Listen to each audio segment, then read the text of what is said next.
be sharing my screen here in a minute and going through my presentation. Questions that you have, we'll stop about 3 times throughout the presentation just to try to answer your questions, because I kind of have it set up in about 3 different stages here so that we can answer questions in each stage as we go. And I look forward to this. This is really great. I'm glad to see everyone here. And so we're going to go ahead and get started. I'm going to share my screen, and here we go. There we go. That should you should be now seeing an aerial footage of our farm. We have a 1400 sow. We're farrow to finish. I am a first generation farmer. So what you see here was not here. Everything was built from the ground up. We are family owned and operated, and we'll discuss a lot of the things that we do on our farm as we move forward. I don't know if my bio has been shared, but I am the Vice President of the Pennsylvania Farm Bureau. I am a director of the foundation, of which this Ag Institute is being run by. And so we're excited to be able to offer this to you in a different way. So it's we'll see how this goes. I guess I'm the first guinea pig on this, so we'll make it happen. So anyhow, so as I said, I am the first generation, and back in 2019, I happened to be awarded America's Pig Farmer of the Year by the National Pork Board. And that really is quite an honor for myself and our family and our farm, and even for Pennsylvania. When you start thinking about Pennsylvania, we're not known for having massive amount of hogs being raised here. I believe we bounce around somewhere between 13 and 15 in national status as states. So, you know, for a pig farmer of Pennsylvania to be able to receive a national award, I represent over 60,000 pig farmer families across this country. And it is quite an honor for Pennsylvania. And some of the reasons that we were chosen is because of a lot more than just what we do on the farm, but what we do outside the farm. And, you know, as pig farmers, we follow what we call the we care principles. And the we care principles are really important to pig farmers, because it's not only about the pigs and the care and the employee aspect of being able to raise pigs in a way that is, you know, following the guidelines, but it's also about the environment. It's about the community. It's about the education. And so I think that those are some of the reasons why I was chosen as the Pig Farmer of the Year, because of a lot of the things I do, not only on our farm, but outside of our farm. And so it is a great honor for Pennsylvania and for us as a family to be able to really enjoy, you know, the opportunity to go out and to speak across the country. COVID has really changed all my opportunities, because I was actually going to be traveling international here this summer, being able to talk to pig farmers and to consumers in South America, possibly heading over into Europe, but COVID kind of changed that. And so we're now virtually doing pretty much everything. I've been spending a lot of time doing Zooms for Rotaries, talking about the pork industry and what we do on our farm. And it's been well received, and folks are excited about agriculture, what farmers do, and the ability to learn how their food gets to their plate. So my next slide is actually going to be a video. I'm going to have them put the access to the video on the chat. So if it does not come through quite right, you'll be able to go back and watch it. But this was the video that the National Pork Board put out about our farm. You get a real good overview of who we are, what we do, and just a little bit about us as we move forward. So hopefully you'll be able to see this. So here we go. I think being part of a farm is kind of the roots of the nation. Our nation was built on agriculture, and I'm able to carry on that tradition. So our farm is located in Juniata County, Pennsylvania, in a small town called McAllisterville. Our farm is kind of special because we are a first-generation farm. It's kind of one of those things that are unheard of in today's world. I'm a pig farmer because I love working with pigs. The challenge every day of getting up and working with our sows and watching the litters being born, it's exciting to be able to do that and to work as a family and be able to create food for the nation. I've always said that our pigs are almost like part of the family. They're very special to us. We're making sure they get fresh water. We want to make sure the nutrition's right. We want to make sure that when they're sick, we treat them individually, just like we would our own children. And everything I own today is because of the pigs. It's really important to me that our animals are treated with the best care we can give them. It's important to the consumer, and it's important to us as farmers. And so we have to really work hard at making sure they understand how we raise our animals, the care that we give them, the importance of agriculture, importance of pig farming, importance of all farming. We're proud of our heritage, proud of what we do, and it's great to be living here in the country and enjoying working with the family and having fun every day.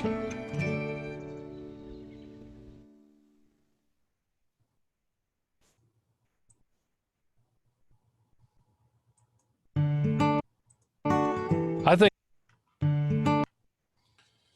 Okay, hopefully that video played and you're able to see that, and you get to see part of our family and our grandkids and a little bit about the farm itself. Really, first time I've had to kind of learn how to be on camera like that, and it's really kind of interesting trying to be quote unquote a celebrity, but we don't consider ourselves that. We really do enjoy the opportunity though to talk about agriculture. So I want to talk a little bit about a pig's life and a little bit about our farm and to give you some perspective of what really happens within our farm every day and kind of give you some kind of basic information about the stages of raising a pig. As you can see on the screen, there is we have like 4 designated areas that we talk about. We have a breeding and gestation area. We have a farrowing or birthing. So farrowing is what we call our birthing area. We have our nursery, and then we have our grower finishing. Some people just say finishing. Some people do grower finishing. There's many different ways of kind of connecting, but that's our 4 stages that we use on our farm. So I want to talk about our gestation and breeding. This is our gestation and breeding. As I said, we have 1,400 sows. Each sow is individually cared for and taken a look at each day by our staff. As you can see, we're looking at our sows here. So in breeding and gestation is basically where we actually breed our sows. So when we breed our sows, everything is done artificial insemination. We do have a few boars that we use them as teaser boars, but everything is done artificial inseminated. Our semen is brought in from boar studs, so we get 2 to 3 shipments a week of semen for our sows. And once the sow is bred, her diet she kind of goes on we call a gestation diet, where she's monitored for body condition. We also have ultrasound machines where we are, kind of checking for pregnancy, making sure. that a sow is pregnant after we can tell a pregnancy within about 30 to 35 days. Um, One of the things that is important is that as we do it with our stalls here, we are constantly adjusting their ration to make sure we have optimum condition on each of these sows. Uh, Another view of our gestation and breeding with this is it takes 114 days once they're bred until they would actually go into farrowing. Through this, we're able to give them their vaccinations for their care, as well as little baby pigs as they come for their immunity as they're born. So this is a very important step because the condition of the sow means a whole lot to how those little baby pigs will get started. The start of a baby pig is one of the most important things we do because that really sets the life of that pig to be able to move forward. So that's our breeding and gestation area. It's all climate controlled. We're able to maintain even on these really hot days like we've been having 95, 96. We have a cooling system where we're able to keep the temperature anywhere from 80 to 82 degrees, which for pigs, as most of you hopefully know, that pigs do not sweat. They have no ability to sweat. And one of the reasons why you usually see them rolling around in the mud, that is how they control their body temperature. And pigs are normally very dry, very clean. They don't like living in their own manure. They find a place in the pen and will all go to the bathroom at one place. And pigs are very unique like that. And so they make great pets. As I was asked yesterday at a Rotary group from Georgia if pigs are great pets, and I told them that one thing about pigs is you don't have to go over the yard to pick up when they go to the bathroom because they go to one place and that's where they go. But that's really unique to a pig, and so keeping them cool and keeping them comfortable is really important to keeping them healthy. So after 114 days, we move our sows into what we call our farrowing rooms or our birthing rooms. And as you can see, they all go into these types of stalls. We have plastic floors. We have heat lamps. As you can see, the heat lamps are to allow the pigs, if they would start to get chilled, as you see on the left side of that, is they're all laying underneath there comfortably away from mom, resting. The sow on the right is now lactating. And they'll do that about every hour and a half. They'll lactate from mom and receive their nourishments. So a pig that is born usually weighs around 3.5 pounds. They will stay on mom for a period of about 21 days. It takes around 18 to 19 days before pig is ready to go on solid food. And so we run about a 21-day lactation period on all sows. We have over 900 pigs that are born each week on our farm. And these sows that we have are a breed that originated overseas, but now are raised and bred here in the Midwest. They're called top pig northern sows.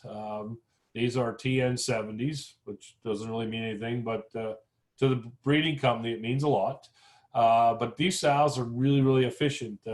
Most of them have 16 teats, so they have a lot of teats to be able to put pigs on, and our born alive is somewhere between 14 and 15 pigs per litter.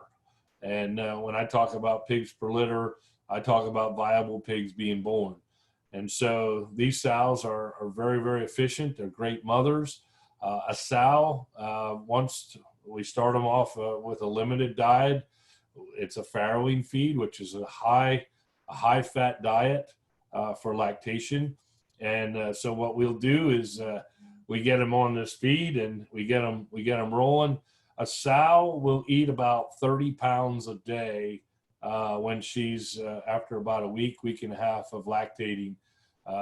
They really milk. They're milking anywhere from 13 to 15 babies, and so they need a lot of energy. And these sows can really eat a lot of feed. We go through over probably about 15 ton of lactation feed a week. So there's a lot of pigs eating a lot of feed, and so we need a lot of corn and soy and a lot of fat in their diet to keep them moving. Once we get to 21 days, they will be then removed from their mothers, and they will head to our nursery. One of the things we do with these pigs is there's some pig care that is required after they're born. All pigs are born with an iron deficiency, so they each get a shot of iron. And then we also do nip the tails off because they go into group penning from here. And if you know anything about pigs, is they love to go after things that move. And so we want to make sure that we don't have any issues of tail biting or anything like that. We also do castrate all our males, and so they become barrows. So we have gilts and barrows. Gilts are the females, barrows are the males, and the female, once they have a baby, they become a sow. So a pig that has not had a litter of pigs that's a female, is called a gilt. A boar is one that has testicles. A barrow does not have testicles, and a sow then is a mother pig that has had a litter of pigs. I believe that was on your pretest, so hopefully you got it right. So after 21 days, we take the sow, little pigs. The sows go back into breeding and gestation. It takes them about 17 days to get their body back in shape, to be able to come into heat, to be rebred. A really good conditioned sow that comes out of the farrowing rooms will actually cycle within 5 days of being weaned. So when you take her pigs off of her, she dries up on her own, and that actually triggers a response inside of her that will actually bring her back into heat. And so good conditioning makes a big deal about the amount of pigs that will be born the next time.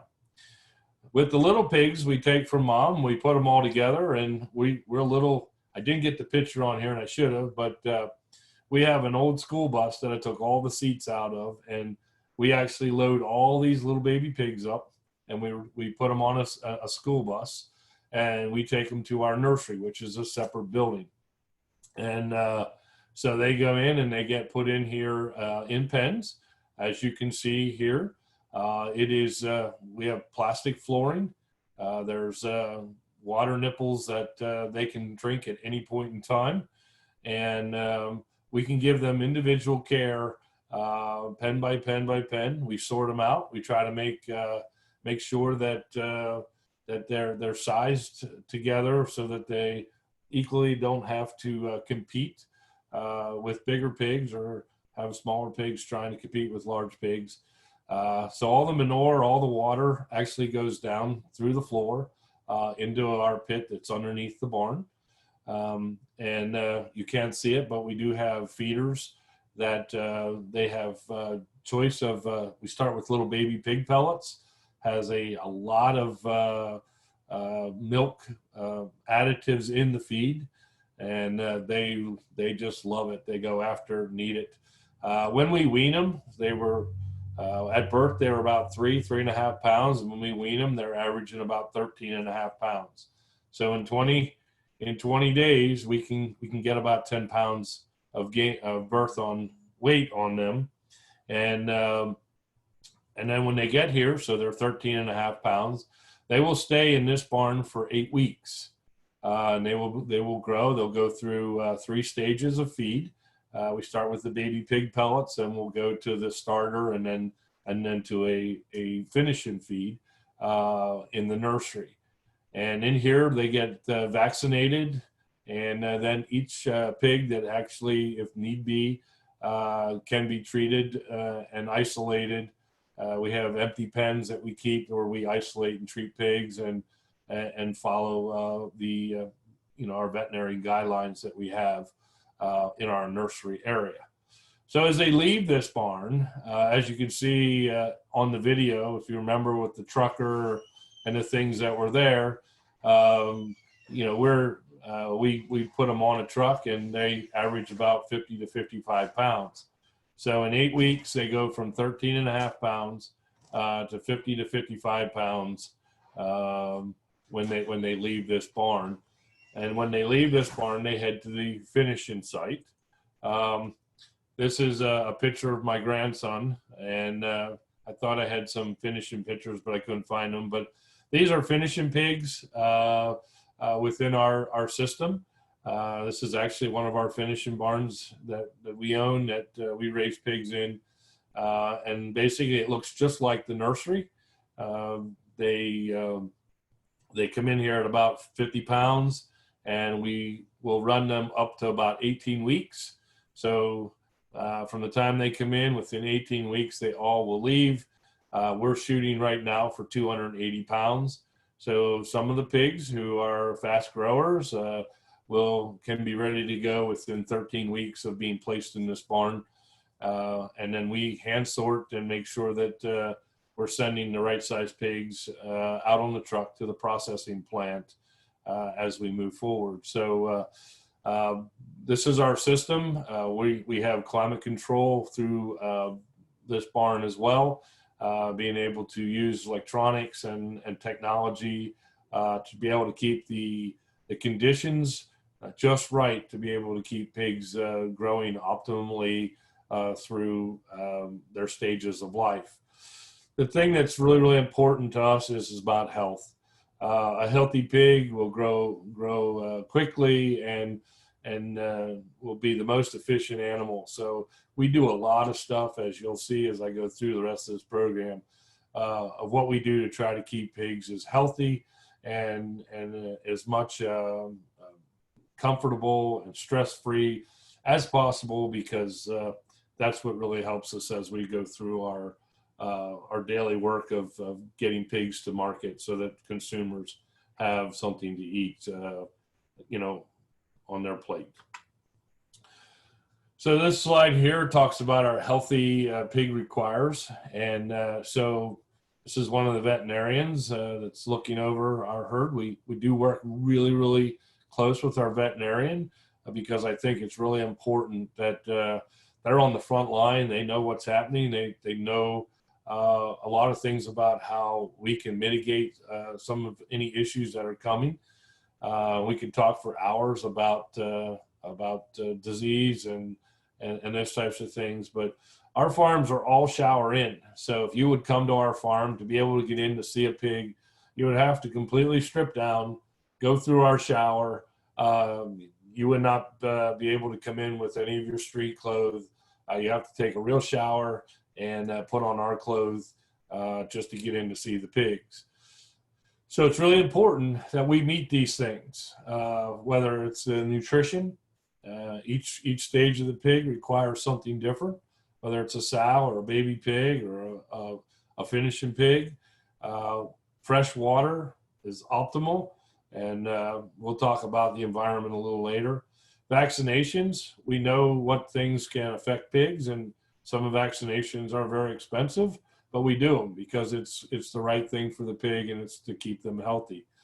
Barn sanitation, we get to the end, you'll see a video, but we spend a lot of time sanitizing our farm down. We use a lot of disinfect to be able to keep any bugs out, because it's all about the health of protecting our animals from disease and illness.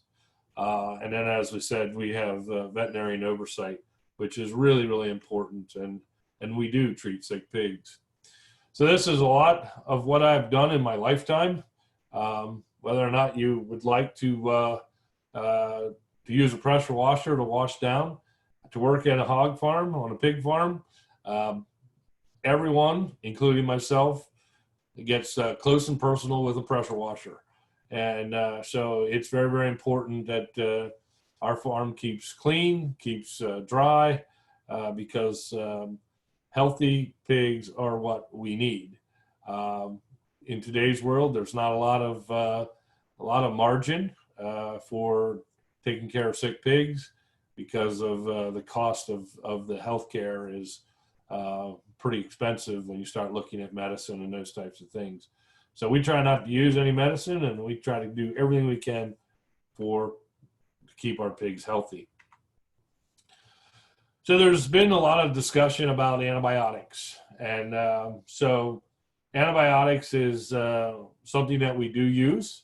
They're all drugs that are for animals. We don't use any drugs that are for human consumption.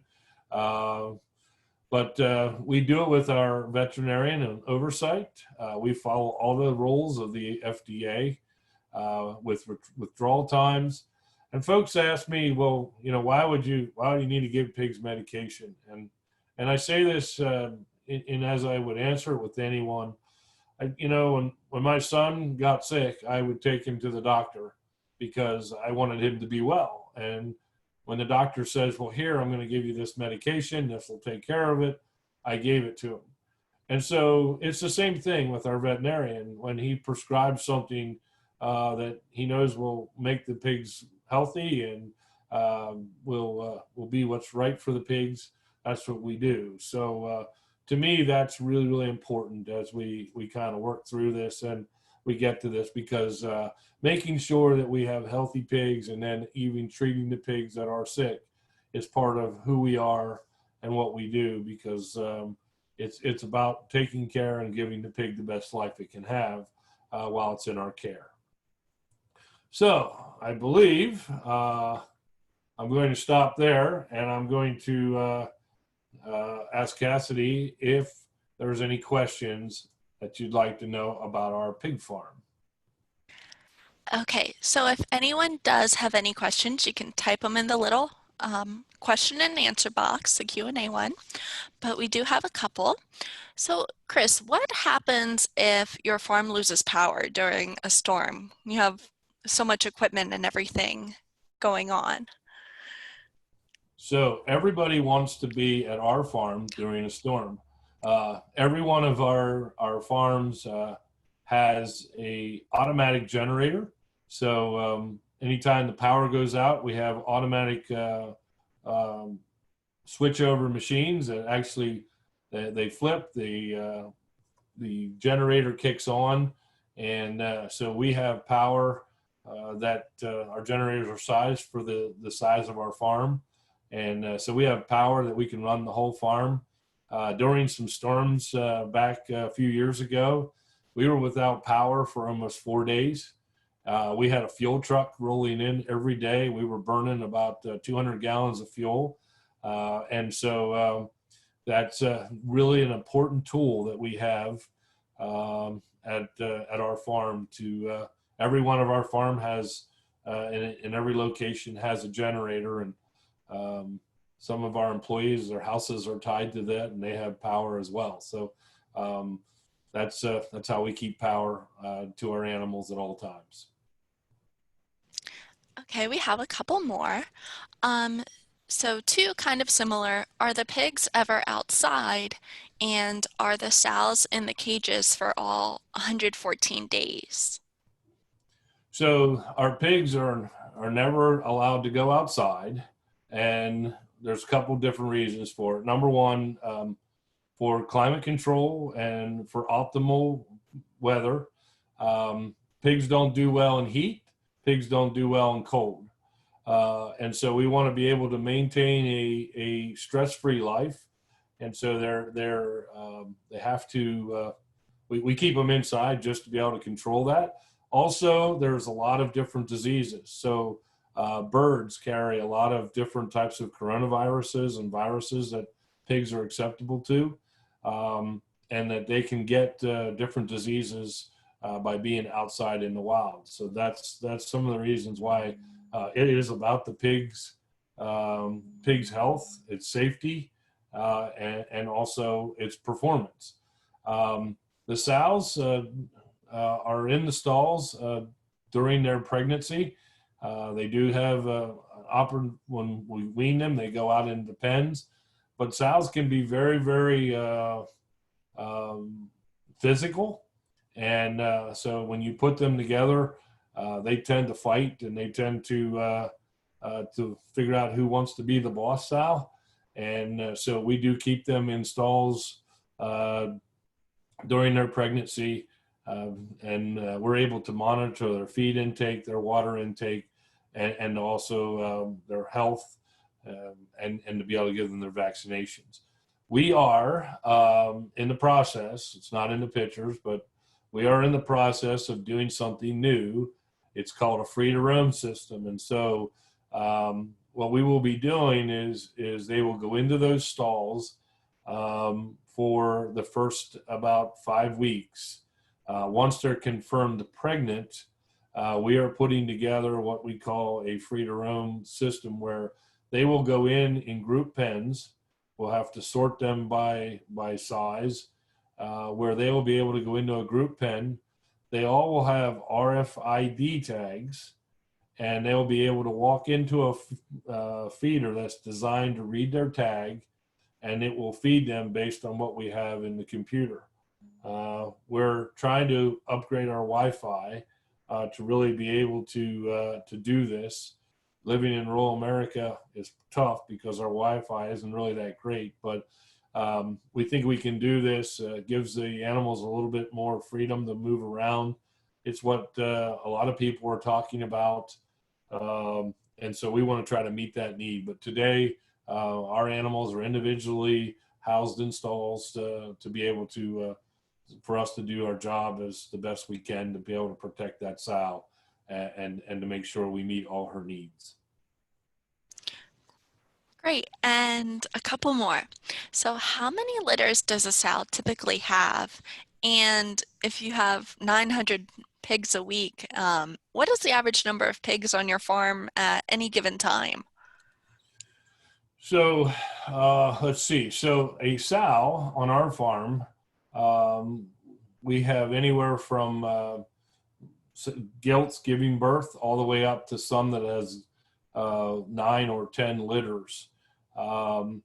Certain sows are very exceptional, and what we look at is what her born alive is, how well she milks, how well she conditions.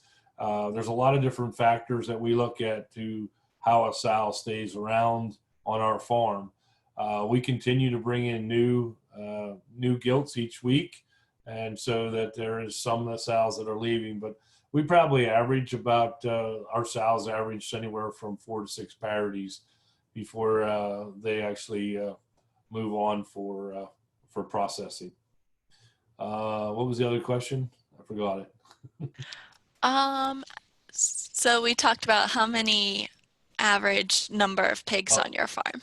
So at any given time, our sow farm with our 1,400 sows, and we always have litters of pigs. So we have anywhere from 4,000 to 5,000 pigs in our sow farm alone. Our nursery holds up to 5,000. So pigs are always coming and going into there. And then our finish-in barns, we own 2 finish-in barns, which is we have over 4,000 pigs in there. And then we contract out 3 other finish-in barns that has about 7,000 pigs in those farms. So that's what we have on feed pretty much all the time, because pigs are coming and going, so it really doesn't change. Great. And we'll do one more and we'll get to the rest of them later. So you said you were a first generation farmer. Why do you farm? Well, it wasn't my choice in life. So, and I'm not saying that in a bad way, but when I grew up, I did not live on a farm. And really what I wanted to do was to be in law enforcement. And I had planned my life to do that. But I got started raising pigs, and just the ability to watch a pig grow, to be able to see the things you do that really creates a life. And then at the end, knowing that I'm able to feed the world. And one of the things that kind of kept me in this is that, I thought about the future, and I thought about my opportunities. And one of the things when I built my first barn is I thought, I can do something that will benefit everyone. And I was asked a question yesterday. Well, do you use certain types of feed? Do you use things that are high cost? And really, that's not who I am. My pigs are raised and processed and delivered to all consumers. So I'm not doing something that specializes or adds a ton of value that people have to spend a lot of money for. I want everyone in this world to be able to have pork protein in their diet. And that's why I do it.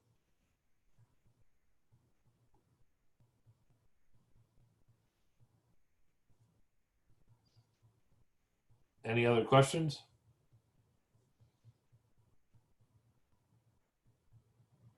I think that's it for now. We'll come Okay. back to some. All right. Well, for all of you that are sitting at your computers, get ready to type, because you all know what that is, right? If you don't, shame on you. You should have had it this morning for your breakfast. But what I want you to do right now is open the chat box. And I'm being the teacher here now. Open the chat box, and this is what I want you to do. I want you to type in what pork protein is in your refrigerator. And then I'm going to have Cassidy tell me what some of you have said. So go ahead. I'm going to wait 30 seconds. Type it in. If you got a bunch of stuff, what is the most you have of a pork protein in your refrigerator?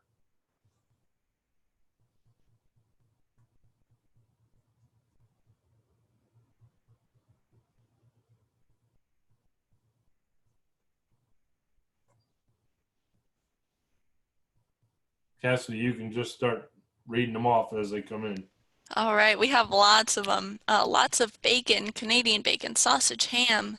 We have some different ones: smoked ham, pulled pork, scrapple, salted pork, pork loin, pork chops. Lots of different Italian sausage, barbecue.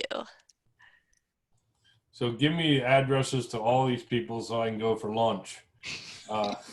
I am sure I heard scrapple. So I know that we have, I think there's 20 states represented throughout this Ag Institute. And I will promise you that there'll be people Googling what scrapple is, because when you leave the Northeast, nobody seems to know what it is. So that can be a question you can ask later, and I'll tell you what it is. Okay.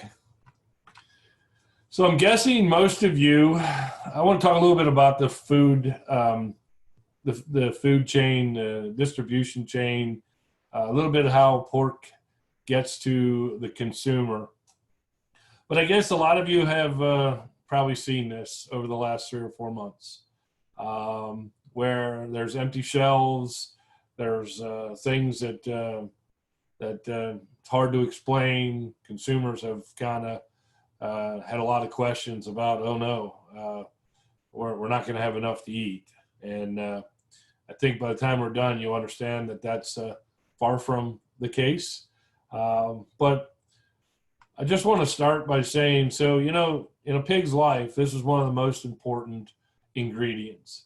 Corn makes up about 75% of the diet of pigs, no matter what stage of the pigs, whether it's the sow, the little pig, or finishing pigs. 75% of the ingredients is pretty much corn. And so this is really, really important to the life of a pig, is the corn. So corn farmers, to me, have a special place in my heart. They don't always appreciate it because I like low prices. They want high prices, and I understand that. There's the grain, there's the feed, there's the pigs that are eating that grain. So from the corn, you look over to the feeders. If you can see the little ball valve, that's actually the waterer that they're able to drink at, and then but the feed is there in the feeder, which helps make the pigs grow. And so you have the corn, you have the farmer, you're eating the feed, they're growing up, and then you get to the processor. And then this is where we send the pigs off when they become mature, in to be processed, to be made into all those wonderful, tasty proteins that you guys have just talked about, that Cassidy said that you guys typed in.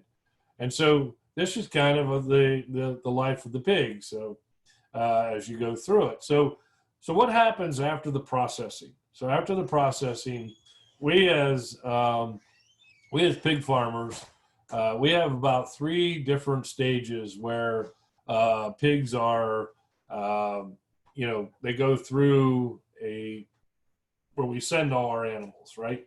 We send all our products. And so there's 3 different groups that really kind of get engaged in that. And so the first one is not domestic, it's international. And so part of our international thing is that we actually, out of every pig that is processed, 1 out of 4 will be sold to a different country, will leave our borders. So in a day's time, across the United States, there's over 500,000 pigs that are processed. And so doing quick math is about 150,000, 125,000 carcasses must be exported either to Canada, to Mexico, to China, South America, Africa, Japan. So 1 out of 4, it's a little over 1 out of 4 gets exported out of this country.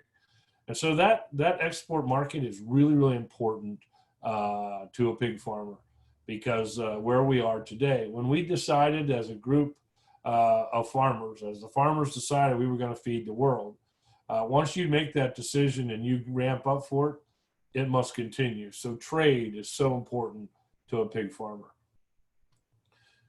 The other thing is food service. And one of the reasons that there seems to be an overabundance of protein today, even for pigs or cattle or chicken, is food service is one of our other big, whether it's restaurants or schools. I mean, we've seen milk being dumped because of schools not being in session.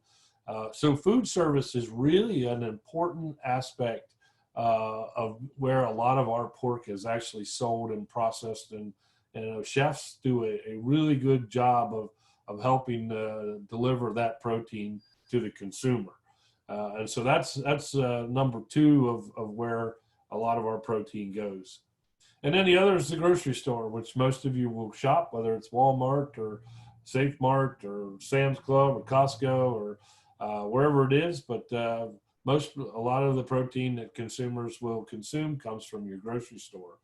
And then hopefully this is what you have every night, some type of protein on your plate at home with your family, delivering a nutritious meal. And that's really the system. So from the corn farmer to the pig farmer to the processor, and then however you get that to your plate. So what really happened? What really happened that caused that first slide of empty shelves? And as you can see, the disruption of the processing plant has really created some real difficult situations. And so as we look at this, it's been very interesting how people have adapted and turned to be able to make sure that their protein supply has come. We've got most of the plants up and running, but the amount of phone calls and people who have called me who wants to buy a pig from a farmer to be able to have it processed by a local butcher or people who know how to butcher, they're butchering their own, has really changed the narrative. More and more people are reaching out to farmers to be able to get that protein that they desire, because they're afraid that the processing plants may fail, or may have some disruptions again. And so I think it's been really interesting for me to be able to have conversations with consumers where I can educate them a little bit about what we do on our farm and how we do it. And just kind of as this presentation is, I've been able to have these conversations with others. So it has been kind of a blessing on one side of it.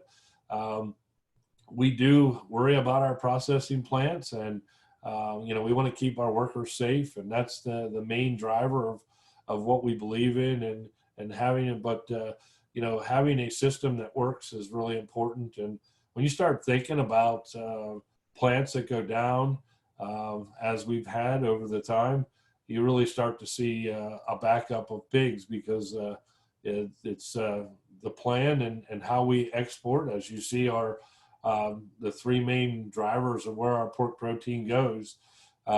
If any of those stops, it becomes an excess of pork. And so it's a change in how we think and how we manage and how we connect with the consumer to be able to keep things moving.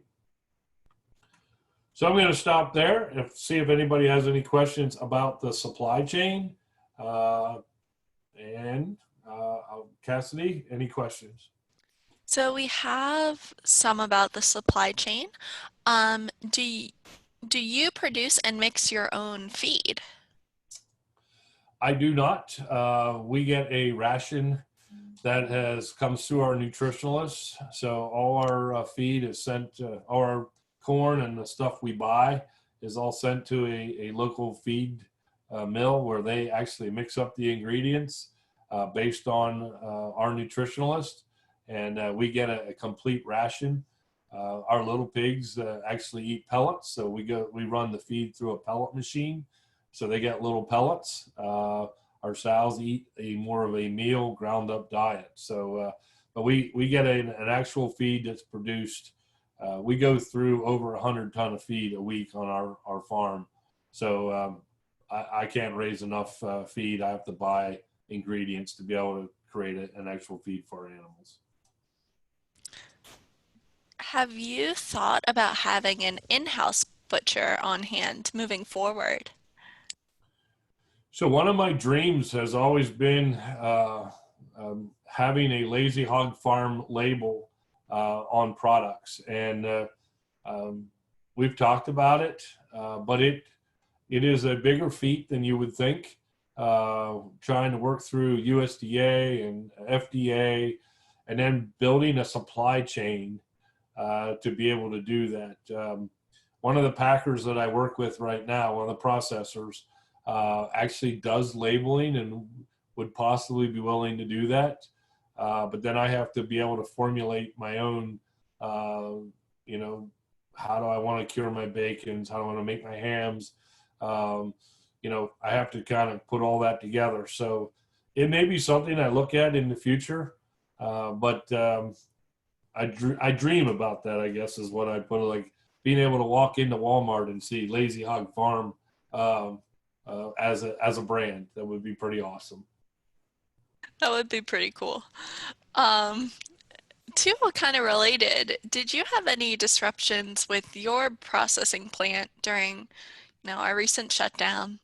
And what steps do you see the food system needing to create a safety net to help buffer a future possible supply chain disruption? So I will say that Pennsylvania processors were right on the ball when they did this. Shortly after the COVID-19 started to hit, our processors immediately went into a social distancing. They split shift. Instead of bringing all the workers in, they cut back production. So, as you look at a plant such as Hatfield, which is in the Northeast, they're killing or processing right around 1,200 pigs an hour. They've slowed that down to about 500 pigs an hour. They've cut half their staff. So they do a morning, and then they do they close down, they do the cleaning, the disinfecting, They bring in another shift that works through the night that does the same 5,000-6,000 pigs. And then they do the cleaning, the disinfecting, and that has really made a big difference on keeping the plant open. And so kudos to our folks here in the Northeast. We did see a slowdown, but we never. We had a couple loads of pigs that got a little heavier on us, but we were able to get caught up, and we've been able to keep rolling. So we haven't. The thing that we've done and things that we looked at is we look for alternative places, and there's some smaller processing plants around the Northeast that we've been able to shuttle some pigs to different places, and to work with some of our local folks who do some processing. Maybe not at a big level. They may only kill 20, 25 pigs a week, but if we can find enough of those, and we have found some, we've been able to be able to spread some of this around. And I think the future is that we need to really focus, and it's something that I've kind of spoke with, with some people about. We need to really start focusing on getting people back into this line of business. We need to be able to connect our farmers to small processors who can then connect to consumers within a local area. And I really think that it helps farmers to build that trust and that education and all that through that system. And so if there's anything that we are kind of looking at, is that's one of the things that we really think would be great to see happen. Very good. We can save the rest of the questions till later and do additional ones if people have to leave at 11. They can. Okay. All right. So grab the picture of our family, part of our family, not all of them. But I think that it's important that we talk about some of the improvements of what we've found that, our grandparents have started the pork industry years and years ago, but the changes and the things that have happened have made the younger folks and the future generations a lot of great things to move farms forward. And so I'm going to talk a little bit about just some of the things that the improvements have been made on even our farm over the past 30 years that really has made a huge difference in the environment and just some of the things that I think are really awesome that we can talk about as pig farmers. So as it says, all our work is paying off. And I really think that is so true. When I first started raising pigs, we only raised them to 190 pounds. Today, we can run pigs to 280 to 300 pounds and have less fat on a pig just because of genetics and breeding. And by doing that, it produces a lot more protein per animal. And by getting less animals with more protein makes a lot of reductions. And so when you start talking about the carbon footprint on our farms, we've been able to reduce that by 7.7%.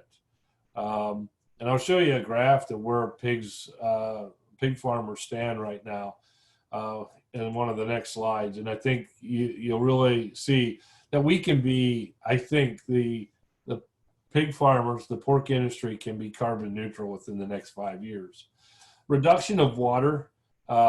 We've been able to capture water. We've been using a lot of the different types of technology. Our water usage has been reduced by 25%, and I think that's important. That water is the necessity of all life, and so making sure that we have good, clean water, the abundance availability, and anything we can do to use less water is really important, not only for our generation, but for my grandkids and future generations of farmers. We do a lot of different things using technology to reduce the amount of energy that we use. And energy uses by using technology is down by over 7%. And our land use, And people will say, well, how can you have more pigs than you had 50 years ago, but you're using less land? And think about this. So when I first started 30 years ago farming, you talked about corn yields, which is 75% of what goes into our ration. If you had 100 bushels per acre,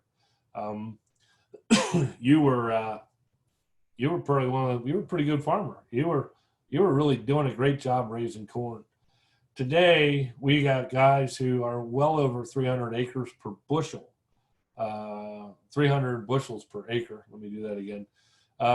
So that's 3 times the amount of corn per acre by using technology. And I think that is really, really important as we look at how we use technology, how we use research, how Penn State has really helped us as farmers here in Pennsylvania to do ways to be able to protect the environment, but yet do more with less. And so I just think that that's really awesome.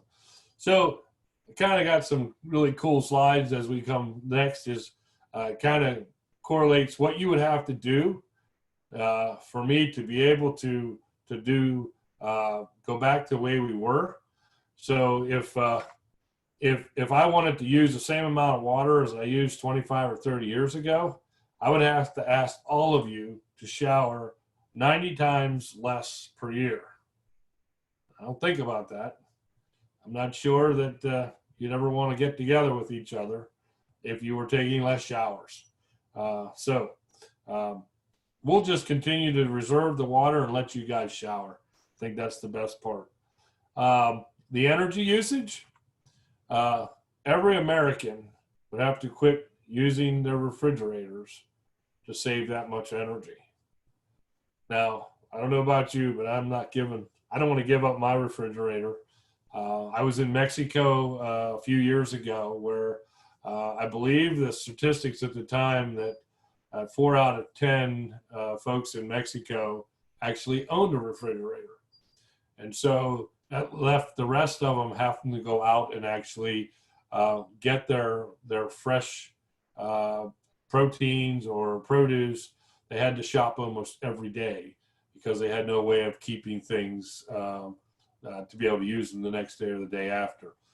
So I don't think that's a great idea. So farmers will continue to conserve energy so that all Americans will be able to have these types of tools. Here's the greenhouse gas emissions that I talked about. I really think that you can see how industry is about 21%, industrial is 21%, power generation is 28%, transportation is 28%, livestock. If you look at livestock, a lot of people have really put it's a lot of farmers were the cause of greenhouse gases. And if you look at this this graph, it really goes to show that we're less than 4% as in livestock farmers. But pigs are 1/3%. And that's why I think that we can get to carbon neutral in the next 5 years. That'll be great for us pig farmers to be able to talk about, and it'll be great for the environment. As you know, we have one of the best, leanest products, and I just got a message saying I got to hurry. So as you can see, we've continued to really work hard at getting our products to be leaner, and the protein is there, and you're starting to see people who do workouts and runners and all that are switching over because we're as lean or leaner than chicken. And so I think it's really, really an important thing. One of the things that I grew up is my mom, and to this day is still at the 160 or 170 or 180, or what I call my meat was always like hockey pucks. One of the things that we want to talk about is if you really want to have a really good, tasty pork protein, no matter what kind of protein it is, it's really safe to eat it at 145, 150. to really be able to get that flavor and all that stuff. So it's kind of here, just making sure that if you want that taste, try not to do it at the 160. Okay, so the last thing I have, and let me know if I can't do this, but so you guys are on here because you're educators. And really my passion is about education. And it's about talking about what we do. And to me, you as teachers are our pathway. You're our voice as farmers, because we're not able to leave the farm every day to go out and educate people about what farmers do and how we promote and provide the most safest food supply in the world. American farmer is that. And so it's so important that we have teachers who are talking about agriculture, talking about how food gets to your plate, and really giving the true story of agriculture that has all the right narratives about what we do day in and day out. And so I had this opportunity after being Pig Farmer of the Year. Fox 43 out of York asked to come out to the farm and do an interview. And I got this interview here. Hopefully I have time to do this, but I think it's really, really important that we deliver the message. And it's about 4 minutes long, but you'll see just how surprised this person is. It was supposed to be an interview of only about an hour. They were there for 4 hours, and I'll let you see exactly what they've seen and what they did. But it really turned out to be a great story, and I'm really proud that we were able to get to that, get this interview. So here it goes. It is certainly not the easiest job, but someone certainly has to do it. A local pig farmer is being honored for just how well he raises his hogs. Fox 43's Grace Griffith introduces us to America's Pig Farmer of the Year from Juniata County. It might be the cutest video you see all day. Pigs are very loving. They can be very mischievous. Chris Hoffman began working with pigs when he was just a teen. Within a year, I was managing an 850 sow, so I was 19 years old, managing a couple $1 million farm operation. Now, Hoffman is vice president of the Pennsylvania Farm Bureau and the owner of Lazy Hog Farm in Fayette Township, Juniata County, where there are 10 times as many pigs being raised than people even living in the township. Just a few pigs here and there. 35,000 of these market hogs to be exact, each weighing about 280, yes, 280 pounds. There was a lot of bacon eaten across the country. From this farm, or? From this farm. 35,000 pigs a year, so there's bellies on all of them. He's doing a very good job. After being nominated by his wife, an audit for animal health, safety, and management practices, and a series of rigorous interviews, voters weighed in. To be able to be selected as the Pig Farmer of the Year is very humbling. Hoffman says it's a big win for the Commonwealth because Pennsylvania isn't even on the top 10 list of pig-producing states. Something that I would have never thought was possible. And Hoffman plans to use the platform to educate. When I dress up and I go see a senator or a House member and you wear a suit and tie and you stop in at the local restaurant, they can't understand the fact that a farmer has a suit.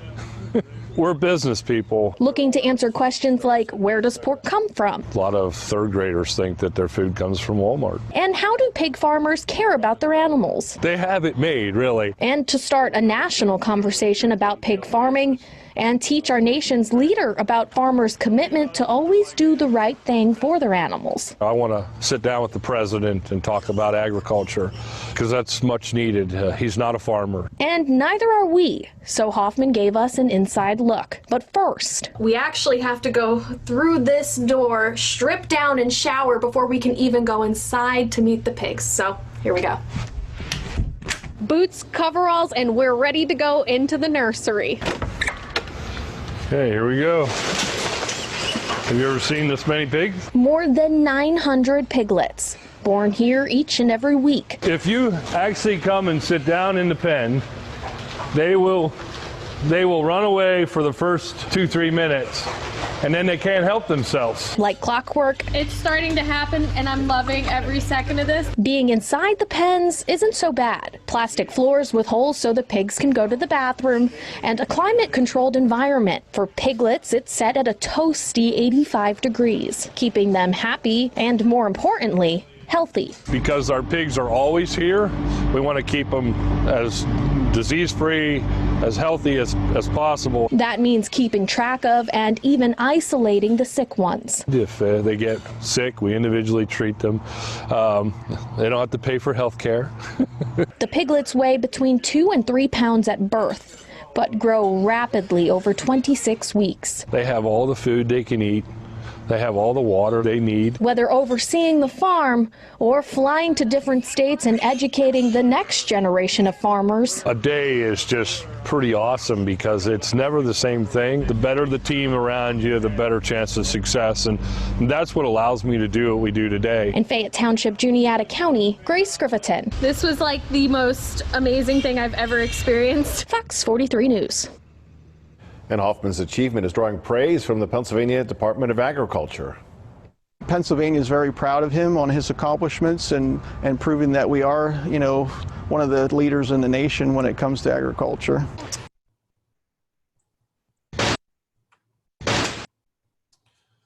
So though, that is my presentation. Apologize I went over a little bit, but as you can see, we're very proud of our farm. We're very proud of what we do, and really encourage all of you to be able to continue to just talk about what we do on our farms, what farmers do day in and day out. We really do need all of your support.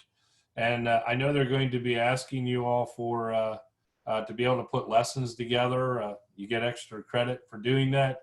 And I am kind of here to let you know that if you decide to put a pork lesson together, you can see my shirt here. It's a polo shirt, one of these wet wicking shirts. But I will, someone who does a lesson plan, you want to send it into the foundation, we'll judge them, and we'll see that somebody will be lucky enough to win maybe one of our shirts if you're willing to put that plan together. So with that, thank you so much. I really do appreciate the opportunity to talk about our farm, talk about pigs and agriculture, and just really appreciate each and every one of you as you deliver your message to each one of your students in school. So thank you so much. Appreciate it. Thank you, Chris. Thank you for sharing everything today. We would like to remind you all to complete the post test and also send in our lesson plan so you can get a nifty shirt. And also, since we have a couple questions that were unanswered, we will be collecting those and sending them to Chris, and then we can send the answers out to you all. So thank you again, and we hope to see you at 2 p.m. today. Thanks, Chris. Hey, Thank you're you, welcome. everyone. Thank you. Thank you, everyone.